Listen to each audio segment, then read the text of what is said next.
BB 851, turn right, heading 180. Order 14 Papa, turn right 245, report localizer established 27. The second episode of the DJ's Aviation podcast is live and you can listen on SoundCloud, Apple Podcasts and or Spotify.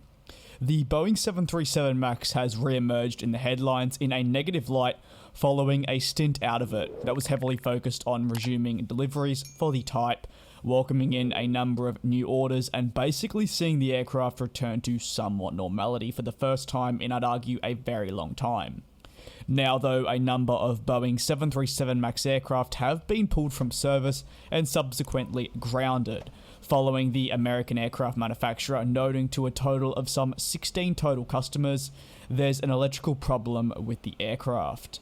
This immediately has resulted in major customers of that of United Airlines, Alaska Airlines, Southwest, American Airlines, so basically your American carriers, and on top of that, WestJet from Canada, pulling a large number of their 737 MAX aircraft from service so that crucial inspections can be undertaken to ensure that the potential electrical problem is not as widespread as I'm sure Boeing and on top of that the customers would hope, as naturally they will not want their aircraft sat on the ground for a prolonged period of time, especially within the United States, as I'll say it again and I've said it in many previous videos, travel demand is returning within the United States and these airlines will need all the aircraft they can have to help cope with that.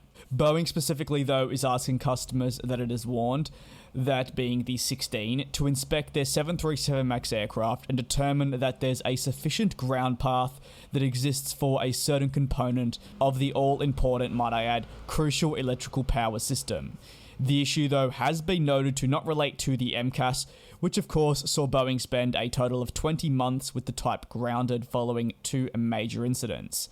Naturally though, Boeing is in such a position where they need to clarify that the issue does not have to do with the highly scrutinized MCAS system and is something else. While no problem is a good problem, I think a lot of people may seek relief that it is not the MCAS once again.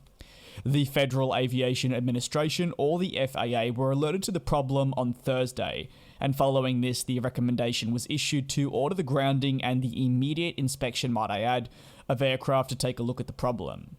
Thanks to Reuters, we also learned that a specific internal memo was passed through and it came directly from the American Airlines Chief Operating Officer known as David Seymour. This memo indicates to us the origins of the problem and the overall installation process that really sparked it, noting that Boeing has traced the issue to a production change made in the installation process that occurred after our last aircraft was delivered before the fleet grounding in March of 2019. Boeing will now continue to take a look at specific tail numbers and from there inform certain customers on which aircraft need to be pulled from service. As at this stage, it would seem apparent that the issue would not impact every single Boeing 737 MAX aircraft that has been built, rather select ones. It is seen as an example, Southwest pull a total of 30 of its currently 58 737 MAX aircraft that it has. Might I also add that not all 30 of these were in operations, some still remain grounded, however naturally they will not be allowed to return until something is fixed and sorted. What are your thoughts on the 737 MAX electrical problem? Feel free to drop them in the comment section below. And like always, thank you very much for tuning into this video of mine. If you haven't listened to the second episode of the podcast, I would highly recommend doing so. But until the next video, take care and please be safe.